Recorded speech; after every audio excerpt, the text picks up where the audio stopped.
issue with all of this is I can't count moles, I can't count molecules, and so there's going to have to be something in the lab that I can actually measure. And what we can measure is mass. Now the cool thing is that the average atomic mass that we've been using, for example, silver is 107.9 AMU, 107.9 grams of silver is in 1 mole. Okay? 12.01 grams of carbon is in 1 mole of carbon. And so this allows me to relate grams to moles. So now, instead of just looking at the very small unit of AMU, I can actually give it a unit that I can measure in the lab, a value large enough, which would be grams. Okay? So this is called the molar mass, meaning the mass in grams per mole of substance that you have. So if I were to ask you to find the molar mass of silver sulfide, the first thing I need to do is write the formula. And I told you guys, you need to learn this so that you can answer these questions. Silver has a +1 charge, sulfur has a 2- charge, and so when I cross my charges, because it's an ionic compound, I'm going to get Ag2S. Now, to find the molar mass of silver sulfide, what I'm going to do is I'm going to take the molar mass of silver, which is 107.9, and I'm going to multiply that by 2 because there are 2 silver atoms. And I'm going to add to that the molar mass of sulfur, which is 32.07. And what I get for my final answer, rounded to 2 decimal places, is 247.87. Now, the last thing that I need to do is put units.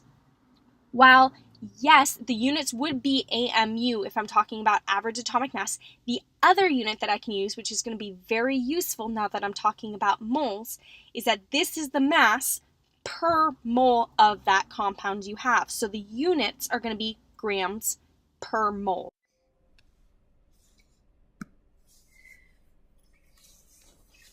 So in the last lesson, you learned how to convert between particles and moles. And so if you notice here, if I'm in particles, the way that I get into moles from particles is I can actually just divide by Avogadro's number. And you guys learned how to do that. Now, if I'm in moles, I can just multiply by Avogadro's number, and that gets me into particles. So see how you can actually use this wheel. It's very useful in helping you out. So now that I know how to go from particles to moles, moles to particles, now I'm going to be talking about converting between mass and moles because you just learned how to calculate molar mass. So let's see how that applies. Let's look at the first example. So in the first example, it tells me I have 10 grams of sodium chloride, and it wants to know how many moles of sodium chloride I have. So I'm going to just set this up, just setting up units, and then we'll figure out the values that go with it. So to start off, I have 10 grams of sodium chloride, and I want to get into moles. So I'm going to put grams on bottom, since I'm in grams and I want to get rid of grams, and I'm going to put moles up top. All right? Now, if you notice, the units that I have right now are grams per mole. And you should be familiar, because we just talked about this, the units for grams per mole, that goes with molar mass.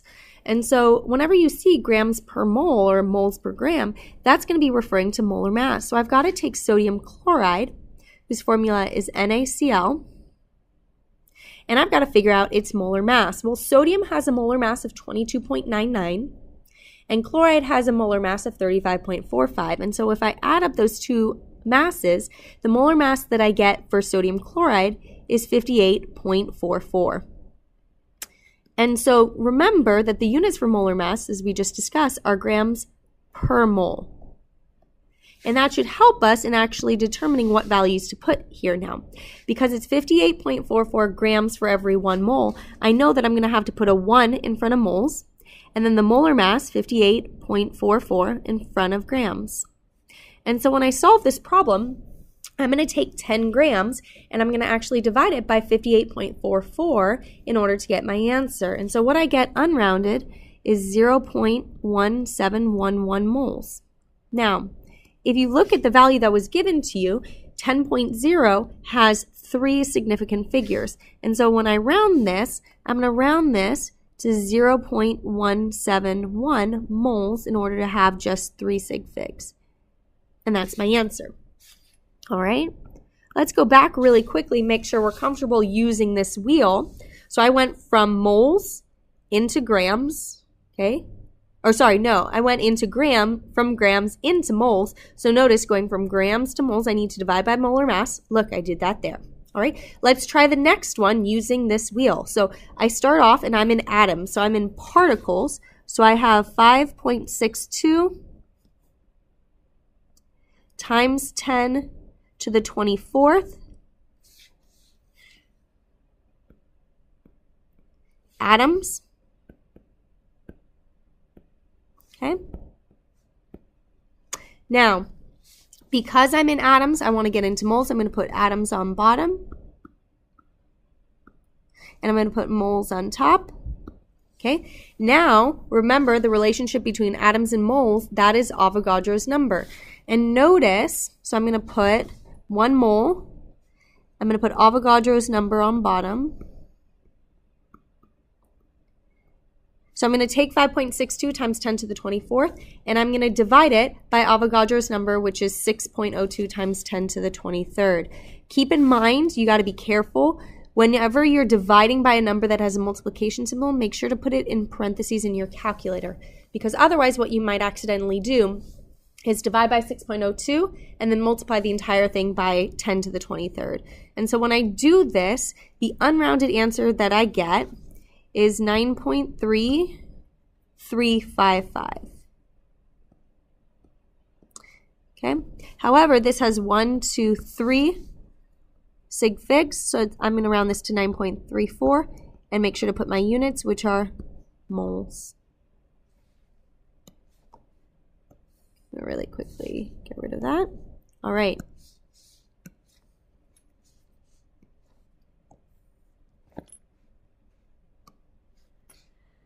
So for the next problem, I'm given 200 grams. So I start off in grams, my mass, and it's asking for molecules. So in order to get into molecules, I have to go from grams, I have to get into moles, then for moles, I can get into molecules. So I'm going to just follow this path, okay, and check it as I go to make sure I'm doing the right work. So I'm going to start off, I have 200 grams. I'm going to first get into moles. So I'm going to put grams on bottom to get rid of them, moles up top. Okay, but I don't want to stay in moles. I want to get into molecules. So I'm going to put moles on bottom, molecules up top. Okay, so that was just 2 steps. Not too bad. Not too bad, okay, but let's make sure that I'm clear on the values that I have to put here. So carbon dioxide. Keep in mind grams per mole tells me I need to find my molar mass. So carbon dioxide is CO2. Okay. Carbon has an has a mass of 12.01. Oxygen has a molar mass of about 16. So the molar mass of carbon dioxide, when I add them up, is going to be 44.01. So there are 44.01 grams for every 1 mole. Okay. And then here, I'm going to put 1 mole is, and I'm going to use Avogadro's number, so 6.02 times 10 to the 23rd. Now notice, let's double check using this that I did the right work. So according to this, I should take my value, divide by the molar mass, multiply by 6.02 times 10 to the 23rd. Well, I start in grams, I'm going to divide to get into moles, and then multiply. So yeah, I did that correctly. It's a nice way to check yourself. So divide 200 by 44.01, then multiply by 6.02 times 10 to the 23rd, and you get 2.7357 times 10 to the 24th. To round, I need 1, 2, 3 sig figs since there is a decimal place right there. So it's going to be 2.74 times 10 to the 24th, and my units are molecules. Now, really quickly, just to talk about the size of the values I got, notice my moles are fairly small, while the number of molecules is extremely large. That's why we use the term moles, in order to take a value that is extremely large, like 10 to the 24th, and make it a little bit more manageable. Okay, because remember, atoms, molecules, and formula units are so small that it takes a significant number. In order to get 200 grams of carbon dioxide, you need that many molecules of carbon dioxide to have that mass.